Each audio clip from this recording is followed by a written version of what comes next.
I meant to tell you I love your bags. Which ones? I saw you post them Oh yeah. in something, and I was like, damn, those look great. Where they have the bold black lines around the outside. Yeah, Stellar. it's actually an olive green. But It's a what? it's an olive green line, but the Oh, the lighting. the ropes are yeah, it's It supposed to looks match really, the really good. So good. the story. Ugh. How's it on you? Yeah, it's crazy. This is your first time here, right? Yeah, did you do this? With the help of Jason. I don't know if you know Jason. no, I know Yeah, he does Jason. like the CNC stuff. Hell Welcome back to the Pops Pod. It's your boy Pops Prince. Today I'm accompanied by one of the greatest creatives in the world. She's an artist, curator. That's a little bold to say. I don't know. Her art form is very niche. Like I don't know anybody else who does this type of art. She has made amazing pieces for my shows, for other people's shows around the city. Let's give it up for Meg's Stained Glass. Your name's pretty well, it's a mouthful. It's so awful. Everyone's like, oh, it's such a really long name. And I was like, well, I didn't ever think that was going to matter. I just remembered the... And now it's just like, I'm stuck with it. So... Yeah, you don't think you'll ever change it? I mean, people already know. Well, I mean, my LLC is actually MSG Designs. Mm. So make stained glass, but also tying back to my former life as a chef. So it's like MSG, yeah, that's cool. But Yeah. Like in Vegas? The venue in there? Or what is MSG? MSG, monosodium glutamate. Oh. Yeah. But there's a it's venue in Vegas, right? That's yeah. No, it's what makes Chinese food taste yummy. Like, oh. You know, other than like seasoning it and it like, you know, being great on its own. But yeah, it's the umami flavor. Wow. You know? So it's like a seasoning for Asian dishes. Well, not exclusively, but probably most well known That's crazy. for that. Yeah. So it was like a little chefy tie back, but also kind of worked with Meg Makes Stained Glass. Because it's so hard to put that on any kind of marketing material. It's so long. Yeah. I literally just started making stickers that just said, Meg Makes Stained Glass is an absurdly long name. That's right. And putting them in my orders because it's just like, it is really long. But yeah. All right. So like if we could take it back, how did you go from being a chef to doing art? It actually just started out as like a side hobby. I tell people all the time, I think that it must have been like a raven or some sort of a bird in my past life because I'm just like attracted to anything shiny.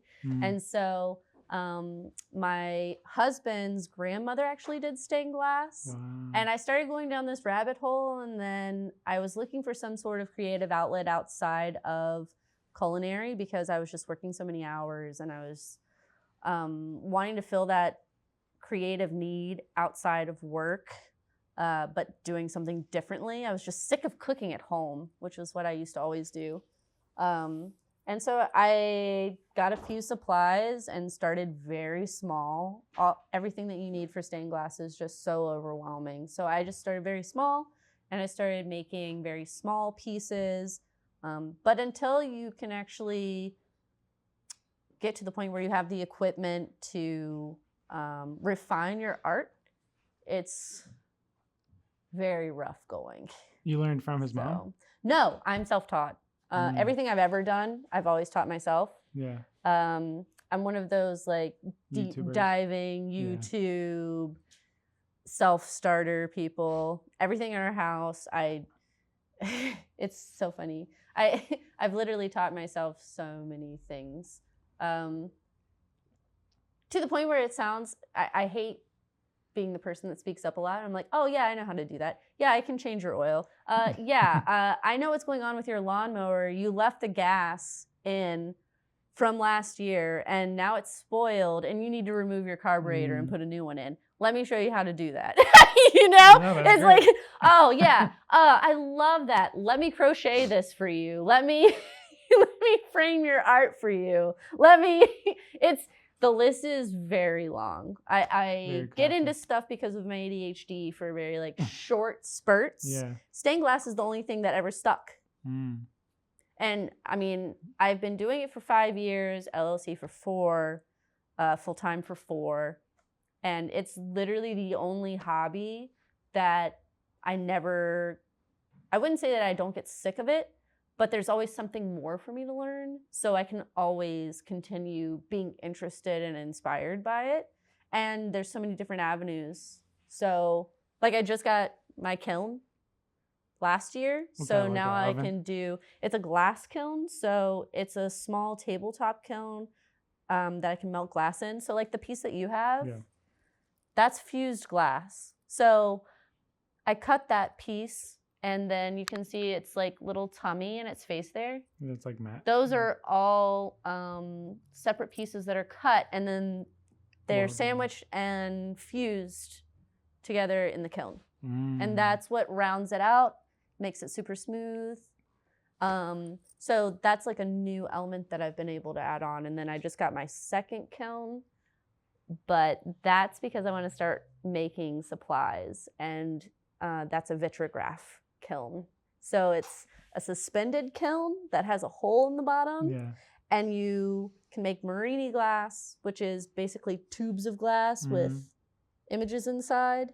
And you can pull things like stringers and stuff. So basically you put all this glass into this suspended kiln, it melts it, and then it comes through a hole and you just like pull out this molten glass. It's awesome. That's crazy. That sounds satisfying too. So you met your husband at like, were you guys both chefs? Or like, yes. Okay. And then his mom introduced you to glass. Or you kind of already in a roundabout way. I was already kind of fixated just from following other stained glass artists on Instagram. Have you ever seen the Netflix show? That's where they blown glass. Oh, that's completely different. Totally different. Different industry. I can't do that until I have somewhere to put a forge. So there's so many. That's the thing with glass. There's like a bazillion different ways to work with glass. You've got stained glass, which is what I do. Fused glass, which is what I'm just getting into.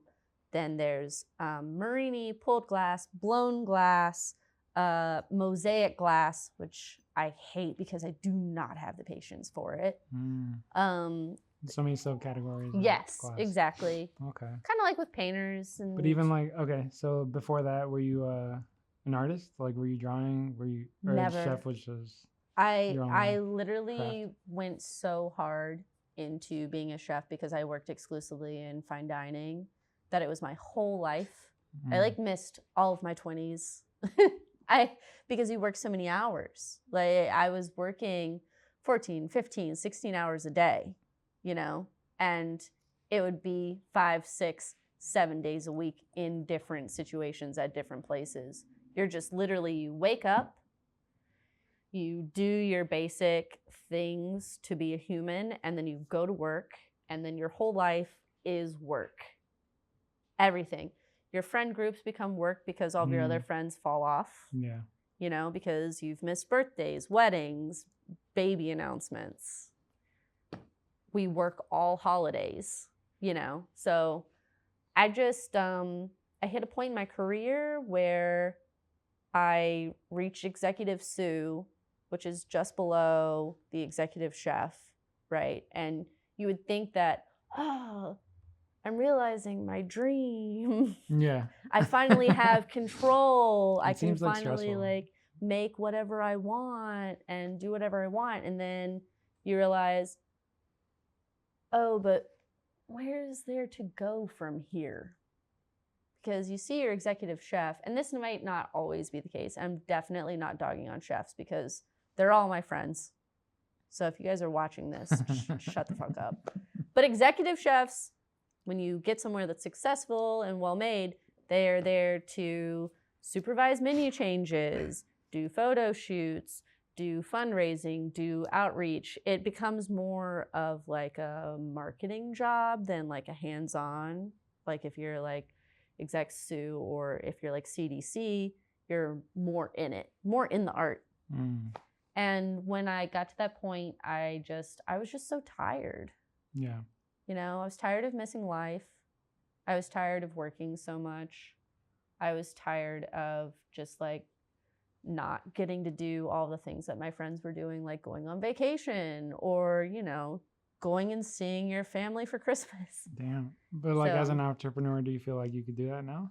Or Oh like- yeah, we okay. go on trips all the time. Nice. You know why? Because I make my schedule. Yeah. And I never set myself up for anything that I can't meet, except for when I do. But there's communication there, you know, and nothing that I'm ever making, because I would never agree to something that I couldn't hit if it was like a dire deadline. Nothing that I'm making is ever like going to kill someone if they get it a week later. Yeah. You know, it's not that serious. Mm-hmm. I mean, I'm very passionate about it. I take it seriously, but it's not that serious. It's art. So unless I'm trying to hit something for someone's birthday or, for instance, like Christmas, all my ornaments, by the way, all 96 of them went out on time this year. That's So funny. that's like a, Are you like good right now? Because like you Yeah, said I'm you done. You didn't even want to promote the show until you were done with your commissions. But, no, I mean, I've been promoting the show. So or you couldn't like focus on it. I think that when we were on, I couldn't focus on yeah. it, no, because my commitment was to getting those orders out. Yeah. Which I did. I fucking did. But now you have a show on Friday. Yes, I do. I what's it have called? a. I could probably get a clip out if you want to put it. Oh hell like, a yeah! little promo. It's my holiday party. So the whole idea is that this is a show that I'm curating. There's going to be vendors, so you have like a little bit of a holiday market, but mostly it's like a give back party to all the artists in my life that I really care about, Mhm. and wanting to show them off, show their work off, and really I just I feel like and I need to ask more questions because I'm supposed to be asking you questions. You can cut this. But do you feel like there have been as many art shows this year as last year? Last year, 2023. Like independent art shows, not like gallery shows, because I feel like 2024. I don't know. I think it depends on like if I'm looking for it. Last year, I wasn't really participating in too much. You had your birthday card one. Yeah. That was last year. I just feel like there were so many More shows last year because we had Happy Place. Oh, Were you okay. familiar with that? You told me about it. It was in It's Logan like, it Square. was a So nice they spot. consistently did shows every single month. Yeah. And it was independently ran. And then there was Dope Show, you know, with Dope Diego Art and Show, yeah. Liz, Mhm. which there's only been one this year. Yeah, I wonder why. Is that because like, they just get busy? They've been busy. Yeah. They've been doing so much. Like Liz was opening a whole ass restaurant and doing Mhm. all the stuff, and Diego's been doing his thing, and I mean it's As they should be. But as like, they should be. It's almost like now it's up to the younger generation to throw their own events. Yeah, but I don't see anybody stepping up, and it might be because A, they don't have resources.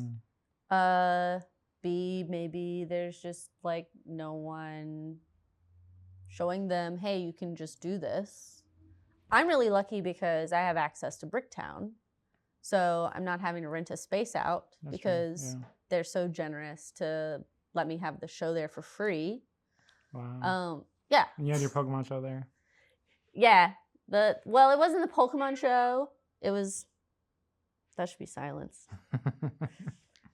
There's only one person that bypasses my do not disturb, and that's my husband. I That hope was he's his okay. sound.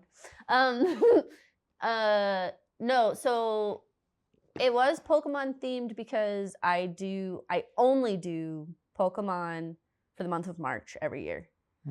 Because I love them so much that I get burnt out if I do them any more than that. So I bundled it all into 1 month. So March every single year, I do a huge Pokemon release. And this past year was the first time that I was like, oh, you know what? If I'm making this huge body of work, I should probably show it to people. Yeah. Other than just like people online. So this was my first solo show. I remember Gosh, he knows. you were such a everything. good host. 'Cause you were able to speak to the crowd, and like that's something I always admired about you. Like the way you're able to engage the crowd. I was looking at like at the Pokemon show, you were able to like command everybody and like just like tell them when the raffle was, and It's like things I. You just gotta yell at people. Yeah. Yeah. You know? And I think that speaks back to me being a chef, you know? Working in a high stress, a lot of noise, very like The fast-paced Bear? environment. Like the show. Yes. That's the extent And of it's my so knowledge, funny you say that because my husband works at Elska, and that was one of the places that they filmed at. Wow. So he's been there when they were filming. Yeah. And when they were doing, I don't know if I'm allowed to say this actually. It's okay. We can bleep out the rest. Yeah. No. Yeah. So yeah, it is like the bear. Okay. It is like yeah, the bear. Actually, it looks stressful. It's so much like the bear that I haven't seen more than 3 episodes of the show because you get anxiety. Yeah, I get anxiety, and it's like trauma callbacks.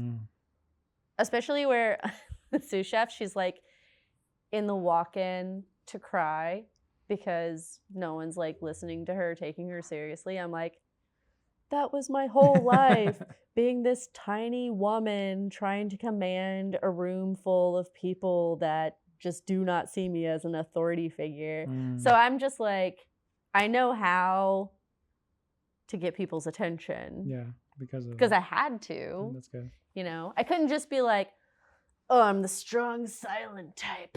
Do my bidding. No, I had to literally tell everyone every single thing that I ever needed from them.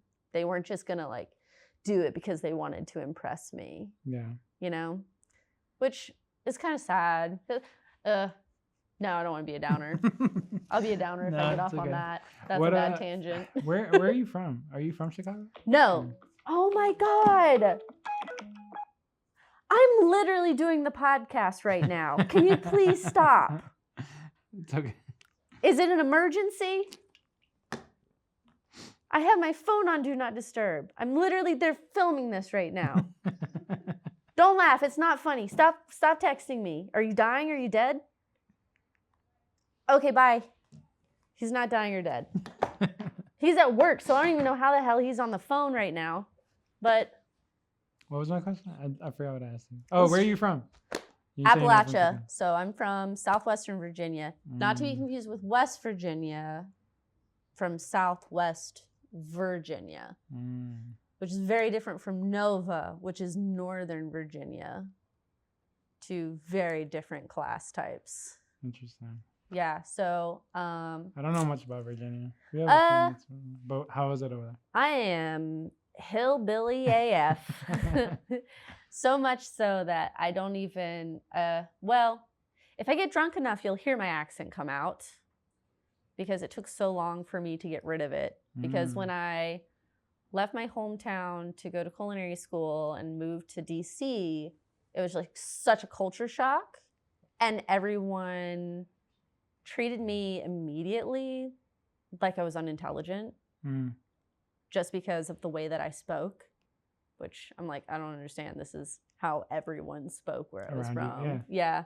So I had to, that was like another layer of masking. But wait, where are you from? Are you from Chicago? I was born in Bogota, in Colombia. Oh, I had no idea. Immigrated here when I was like 5, but to like Melrose Park. I don't know if you know what that is. That's yeah, like the west I know where suburbs. Melrose is. And then right now I live with Aurora by the hip. So like Harlem and Irving, kind of. I really want to move out here though.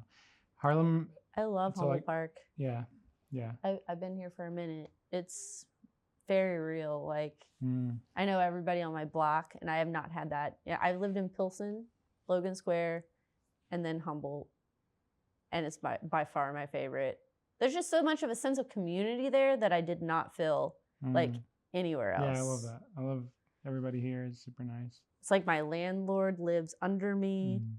Her family lives on both sides of me, so there's cookouts and you get delicious food. Yeah.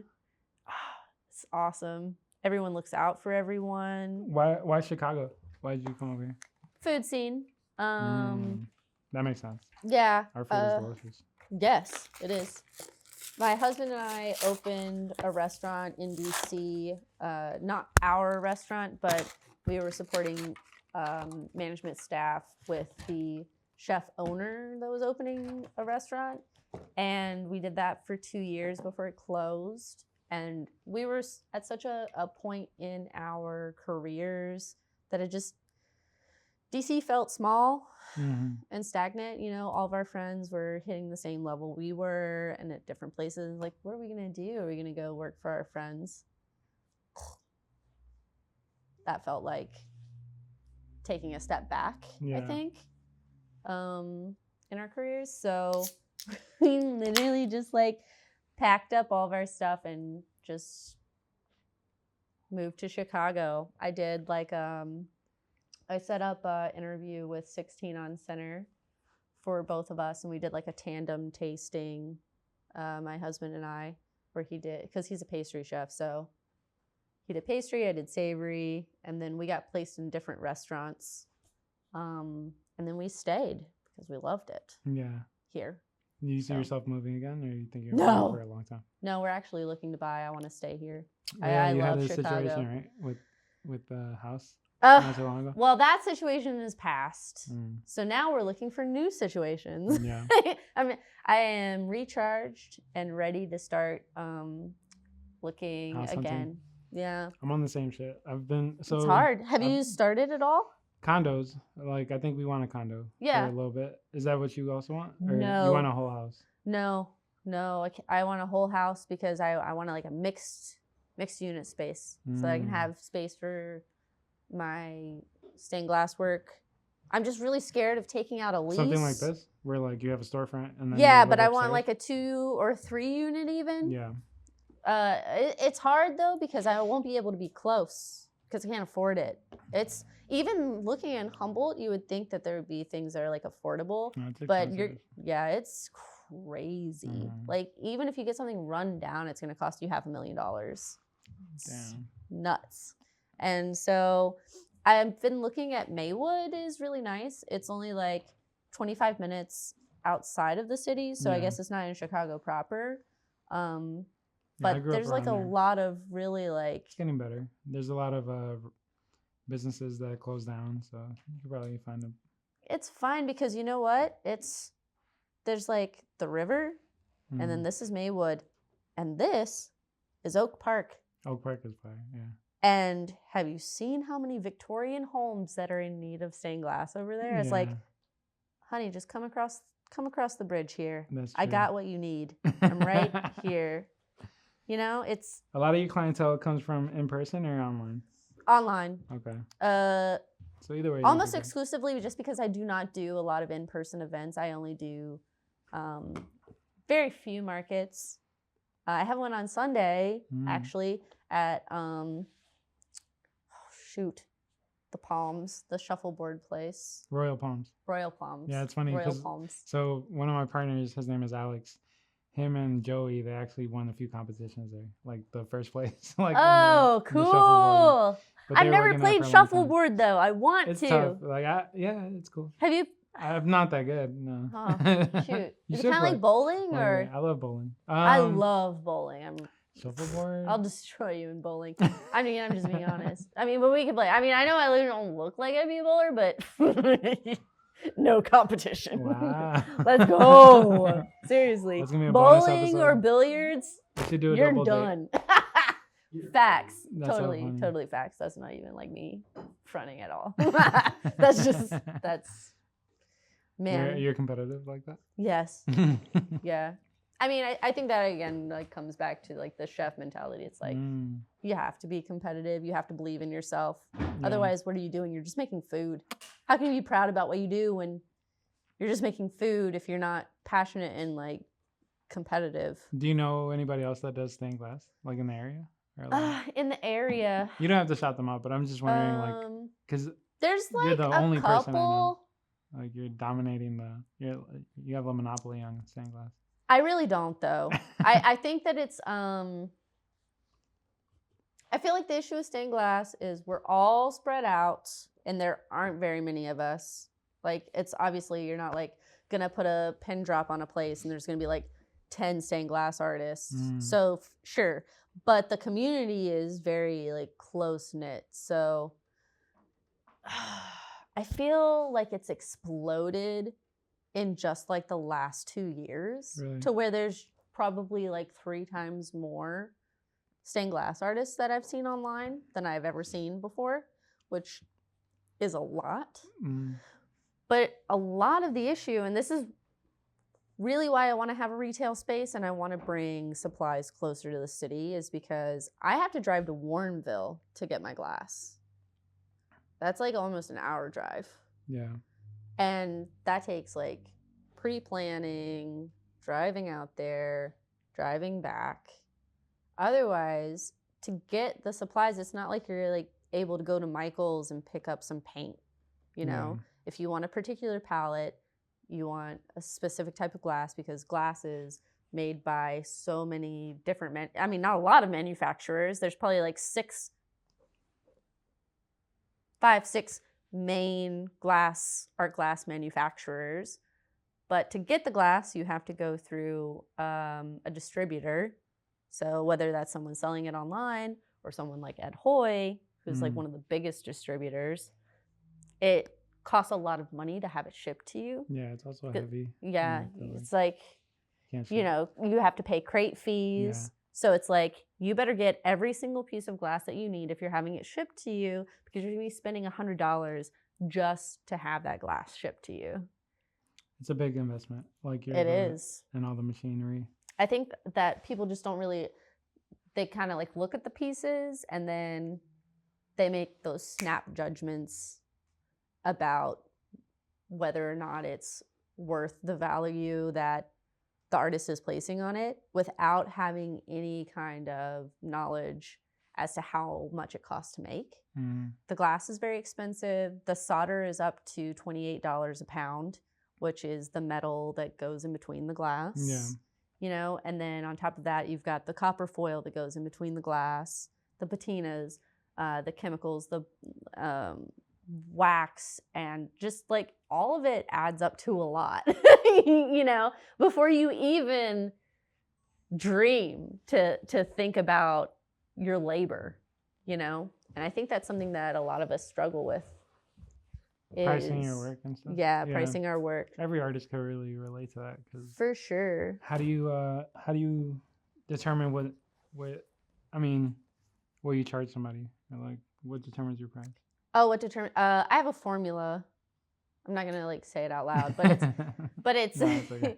it's basically, and I've changed it throughout the years, but basically I cut my glass into 2 categories, like 96 fusibles and then basically everything else, because everything else means that I either got it secondhand, bought it through Facebook Marketplace, or it's just art glass that's a lower quality than a 96 fusible, which is running about $30 a square foot right now, which is, it makes my heart hurt every time I go into the store, because I'm just like, oh, really? Jim's the guy that's always there. I'm like, Jim, what is going on with these prices? He's like, I don't make the prices. I'm like, this is crazy. But also, like, the hobby cane that goes around the outside is up to almost $50 a roll now, which is insane. Back when I started out, it was $25. That's like a huge increase over the last few years. So yeah, so basically my formula like breaks it down into, am I using the expensive glass or am I using the budget glass? How big is the piece? And then most importantly, how many pieces are in the piece? Because every single piece, if there's more pieces, that's like more touches that I'm having to put on it, more grinding that I'm having to do.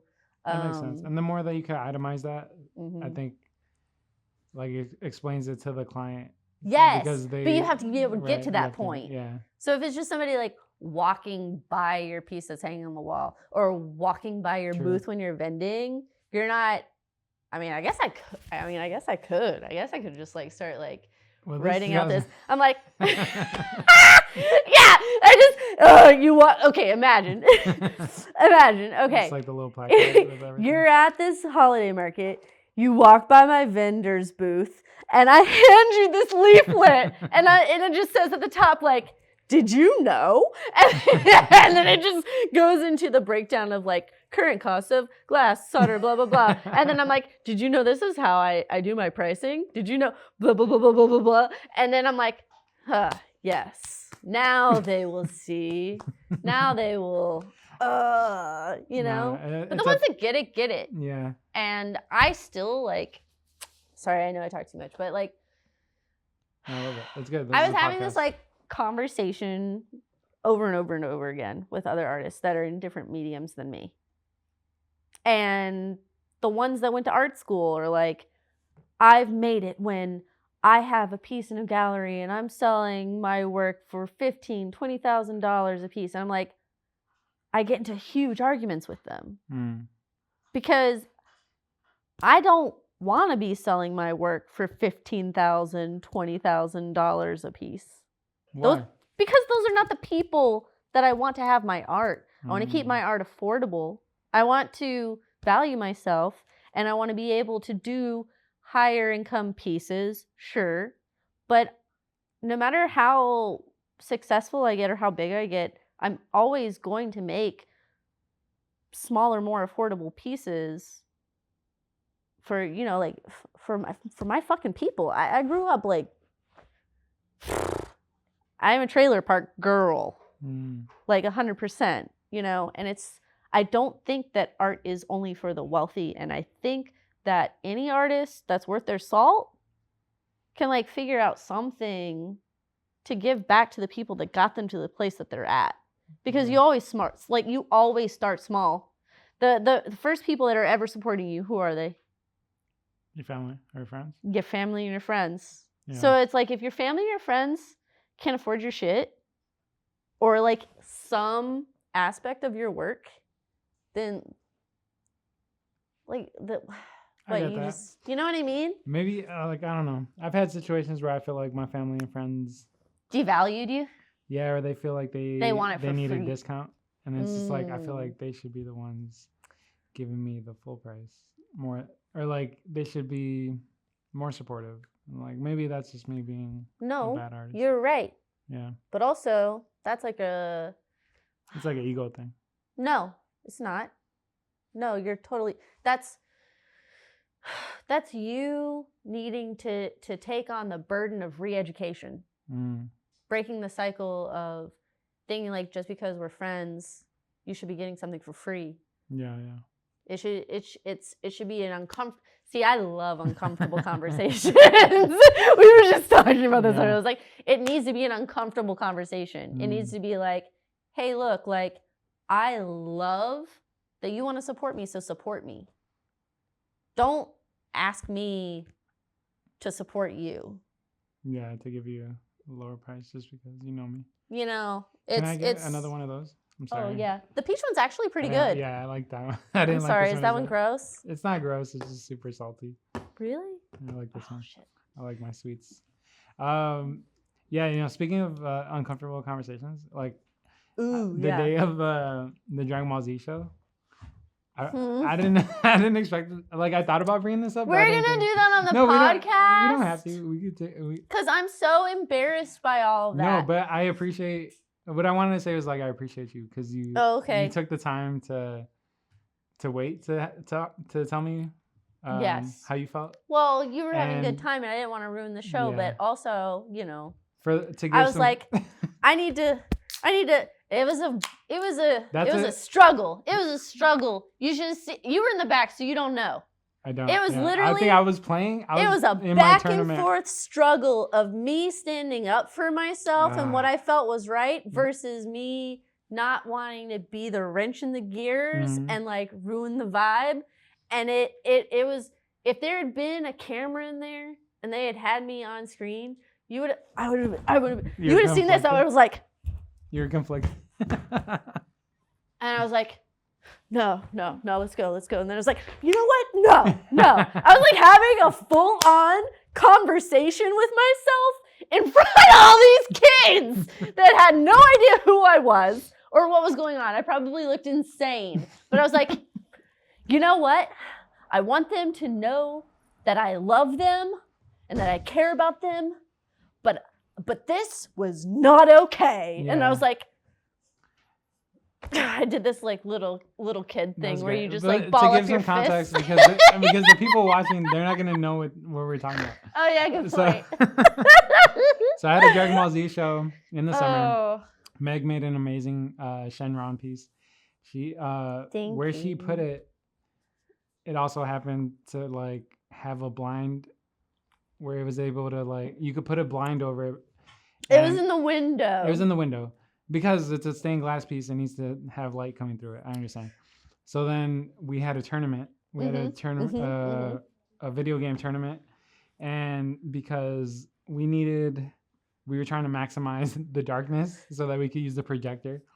We put the blind over Meg's piece, which like I completely understand because it doesn't make sense. Like obviously nobody's gonna be able to see her piece if I also if the blind is understand your on. perspective But too. I was just trying to like I know. maximize the darkness. So it was just I like, know. and then it's something that I learned and like, which leads me to like another question with like curating. But someone had asked,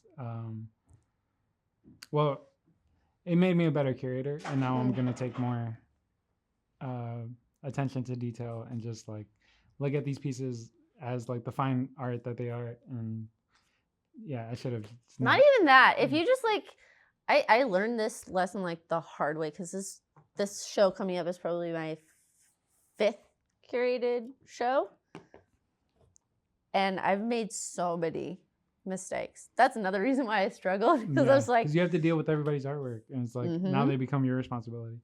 That was a question from Eliana. She had asked, "How did you get into the art show curation?"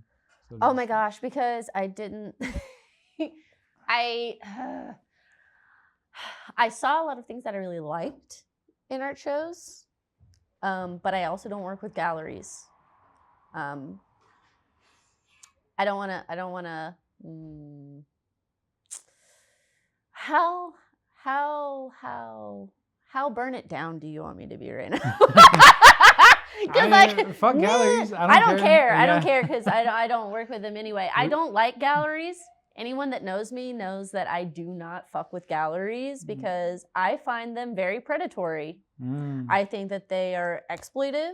I think that they prey on young artists that want to be told that their work is good. And if you tell them that their work is good and that you want to hang it, then you can take advantage of them monetarily. And I don't like that culture at all.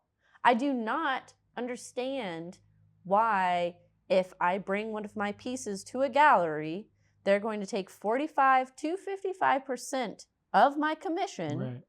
On average, 45 to 55% of my commission, but they expect me to bring a certain amount of people or I will not be invited back. And I should be driving a certain amount of sales or I will not be invited back. So what, am I renting a wall to hang my piece on? Right. I can go get my own wall Your own venue. and I can go make my own art show and I can put my friends on and I cannot take their money and I cannot profit off of them and we can all succeed together because my shit's gonna sell.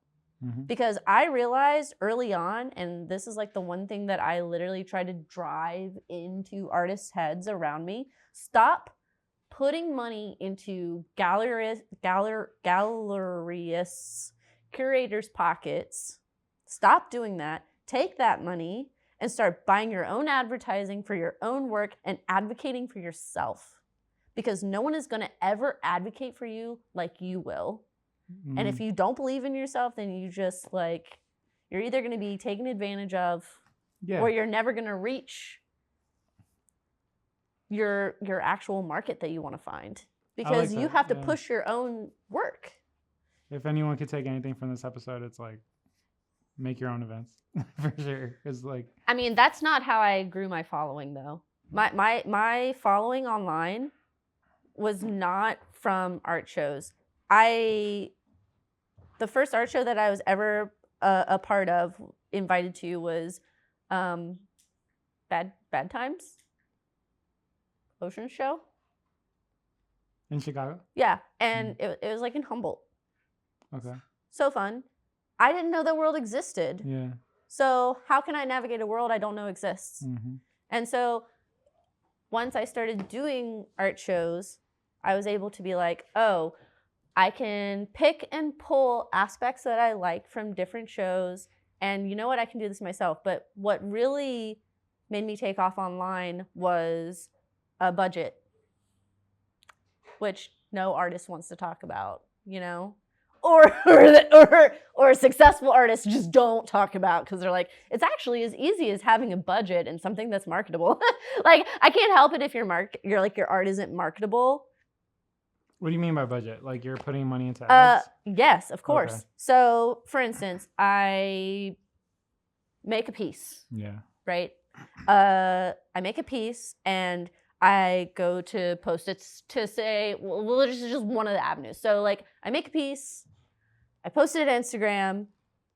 How much I'm charging for that piece is allocated to an advertising budget to push that product so that people that might want that piece see it. And that's something that's going to be different from person to person, but I figured out my perfect ratio and I build it into the cost of every single piece that I ever sell. I have an advertising budget. Yeah, that's beautiful. That makes sense. Yeah. That makes so much sense. But I don't know why, like, it's a very dumb idea of mine to, like, think that, like, if I put my money into it, it's not gonna be as real or, like, I don't know. That's what they want you to think. the machine does to you, Rob. Yeah. That's how they control you, is by taking away your self-confidence, Yeah. making it seem like, oh, if my friends see that I have this ad posted, then they're gonna think less of me. I'm like less cool because I'm like pushing my own. That's all but it you know is. what? Yeah. The coolest fucking shit is fucking believing in yourself. Yeah. Enough And to, like, put some money promoting into yourself and putting money into yourself. Because everyone thinks that there's like some savior out there that's just gonna show up one day and they're gonna like have those like fancy shades and like that suit, you know, and they're just gonna walk up and they're gonna be like, this is like the hottest thing I've ever seen. And then you're just gonna be like a millionaire overnight. And you're gonna be like the new Banksy and just your shit's gonna be everywhere. And you're gonna be doing Pepsi ads. Yeah. And that's not how it works. Yeah. Because anyone in marketing doesn't want to fuck with you until you're already made. That makes sense. That's facts. Especially like with clothes. I don't know if you've I mean, you've made clothes, but like. No, I don't make clothes, but I'm into fashion. You made obviously. T-shirt. I got your t-shirt on right now. Shout out Modest Merch. Hit him up for all of your local screen printing needs. It's a good shirt. I wore this. He's a shit. Yeah. He's so awesome. But yeah, I'm gonna start doing that. You have to. It's important because you'll be surprised. I mean, I never would have been able to raise my prices within reason if I had not started marketing 3 years ago. You know, and that's the other thing, is it's not gonna happen overnight. Mm-hmm. You have to consistently be with it. Do what you're normally doing, but be okay with starting small and scaling up. So maybe your budget is only $10 a post spread out over a couple of days to start. You're not gonna miss that $10. Right. That's a coffee these days. Mm-hmm. You know? Would you rather have a coffee or would you rather brew your own coffee and support your own work and build something for yourself in the future? And so now I am at the point where, and I don't really like talking numbers, but like I spend a lot of money every year on my marketing, on my website to make sure that everything is integrated properly so that I am not losing sales just because I have gaps. And all that stuff matters. Yeah. You need to think about your online presence. It's very important. And I am not the online I'm not that savvy. So if I'm doing it, anyone can do it. And I don't have anyone helping me. I have built this from the ground up by myself. I really liked how you're integrating like AI into your. Oh my God, I love it. In like this, like everyone hates it, and I'm like, Nah, bro. I got this one app that I pay $80 a year for, and this bitch literally makes all of my marketing. And I know how awful it is, but I'm not selling the marketing. I'm selling my product. Yeah.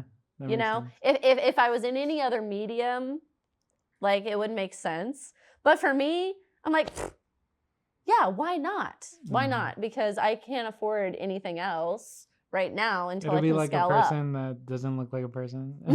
I love that. It like fits They with got your that style. weird hand that's like all like mullet, and there's just like a whole forearm missing. Yeah. Like that's so funny. I love that. But hey, you can see my T-shirt, right? And also like maybe it'll make people take a second glance at it. And I've just had like the best reviews of my AI marketing. I really have, just because I lean into the campiness of it. Yeah. Because it is bad. It's not real art. It is not what a person could ever do. And so long as you're not trying to like pretend to make it something that it's not, then I think it's okay. Yeah. You know? You're using it for good. That's awesome. Okay, so you have your holiday show Friday. Yes. Is there any other drops that you're working on, or anything else you wanna? No, because after this, I'm gonna take a little bit of a breather. My husband, the restaurant that he works for, closes for 2.5 weeks in January. So I'm going to Vegas. Hell yeah. I'm not gambling. I'm not into gambling. I find it really depressing anytime I'm in a casino. I'm actually I'm flying a piece out there that I don't want to ship anymore because I've shipped it twice and it is broken in transit twice. No. Yeah. And it was cheaper to fly it out there than to crate it. So I was like, Just put it in a carry-on? yeah. Okay. Yeah. That's beautiful. So I was like, let's just go to Vegas. Yeah, that's Let's a just cool like make a reason. little 3-day How long have you trip. been married? We've been married for we've been together for 10 years. We've been married for 8, 9 years. Time is fluid. Yeah, 10 years. It's okay. been you guys a been together 10 years. long time. Okay. Yeah. Because I don't know if you know I'm engaged. I got engaged in March. You did not tell me that. I did not see that. I'm engaged. And I don't get to see a ring on your finger. I know, it's not fair. So, I wish I got a ring. I feel too. like you guys should have like an engagement ring. Yeah, it's not fair. Oh my gosh. So we're supposed to get married in 2026, but if you have any marriage advice, or like how do you maintain a 10-year relationship? I can go on and on about relationship advice. Let's see. What would be the most helpful thing? He seems so chill though. Your husband seems like he's so chill. Like, no, every time I we see him, complement each other perfectly. Okay. His rage is internal, my rage is external. Mm. So he may be chill. He's very introverted. I'm very extroverted. We're just like two sides of the same coin. And I feel like it's just been so long. What makes it work is if you don't have trust, if you don't trust the person, it's never going to work. Okay? You have to understand that people can have other relationships that have nothing to do with your personal relationship, and you have to not feel jealous of someone else having emotional intimacy with someone else. Yeah. Like, you can't get mad at someone because they're hanging out with their friends. Like, your boy wants to go hang out with his friends, let him go hang out with his friends. It has nothing to do with your relationship. No one person can ever give you everything that you need. Ever. It's just not possible. There's no one person that can give you everything that you need to feel happy and fulfilled and secure and all that jazz. You need multiple people in your life. And I'm not like some weird polyamorous person. Oh, cut that. We can't say that. That'll get me canceled. Polyamory is fine if you're into that. What I'm saying is, I get you. you know what I mean? Like, there's like different people that give different things to your life. Yeah, and you can't just be jealous all the time. Jealousy will ruin a relationship. And then I would say the other thing is No, I don't think it'd be PC. I think, yeah. We're just okay with yelling at each other, That's good. honestly. Really? You know, it's not like yelling at each other in like a mean way, but being like, you motherfucker, I literally told you to take this trash out 10 minutes ago and you're just on your phone. And then him being okay with that. And then him also yelling at me. Okay, as long as it's You know, it's like back and forth. It's not just one and then you never take anything personally. You just kind of like get that blurb out. Yeah. I don't know. It's worked for us for a really long time, and I still love him, so I don't know. That's great. No, yeah. It's really hard. That's It's perfect. hard. Marriage is hard, but Yeah. you know what's really hard about marriage is the first 3 years. Oh, okay. Seriously. Well, you guys already have a baby, so Yeah, no, that's it's a little different. Yeah. That's why Because like the first year is like the hard one financially, because Mm. you're marrying all your finances and having all those Yeah, that's how we're uncomfortable doing. conversations, and you're Seeing feeling what- awkward what's in about our bank accounts stuff and and stuff. blah blah blah blah blah. Yeah. That sucks the first year. Second year is like getting over the honeymoon phase and really starting to irk each other's nerves and in ways that you would never be able to comprehend, like looking out. And then like the third year is like deciding whether you want to deal with all the shit that you just went through the first 2 years longer or not. I feel like third year's the hump. If you can like make it over 3 years You're good. and like squash everything, Okay. then you're fine. Because That's I okay. would never want to know someone on the level that I know my husband now. Mm. Like if he were to die tomorrow, God forbid, or whatever, I'd just be done. Mm. I would just be like done at this point because it's so beautiful to know someone so intimately and also exhausting. Yeah. And to think about doing that again, oh, no. Nice. No, Okay. no way. Thank No you. way, Jose. That was a question I had for you. Mm. And then Vandamone asked, what is all your dream projects that you'd like to work on? What is the dream project that you'd like to work on? I'm drunk. Oh, shoot. Dream project that I would like to work on. Is there a company or a No, collab? I don't idolize brands, Mm. unfortunately. It'd be easier if I did. I just like to make something really big and be paid for it. How big? As big as they would pay me to make it. Yeah. Like, I just want to make something massively. You know that I love making big pieces. Mhm. I always get super excited anytime I'm making bigs. But I just want to make something massive. And I don't want to make something massive that's just like, oh, there's some squares and triangles put together and it's, oh. No. I would love to make something large and intricate and be paid for it. That would be a dream project. Nice. Yeah. I'm sure it'll happen. 2025. You got a lot of people Yeah. watching. Yeah. Yeah, why not? Yeah, I like to manifest on the knows? spot. I feel like everything that I say like happens. So Well, yeah, I mean, anything you want. shoot, I feel like this happened overnight. It happened pretty quick. Yeah. What's But then I don't know. I guess it took us like the whole summer. But I've talked about it for so long. I've probably been on hella podcasts where I just said like I want a storefront, and then it happened. So. it's do you have time. any advice because I don't have my storefront yet that I should Dude, it's know? tough because I couldn't get it on my own. So you have to almost find 2 other people that you trust to have a storefront with. Like I think if you partner with somebody that you No. trust, I know it's tough. I think that's amazing that you have 2 people in your life that know. you can do that with. And it's only Like that's huge, it's people that I've grew up with and the people that I've right? been with for years. So I wouldn't want to do it with anybody else. Because it's so hard, you know. There's so many moving parts, so many things that you have to put on the line for it. It's Yeah. That's and why I'm especially trying to coming buy. from another city, it's not like you could bring your people from. Mm-mm. so- And that's why I don't want to leave Chicago, because I feel like I spent so much time rebuilding just some semblance of community to what I had where I grew up.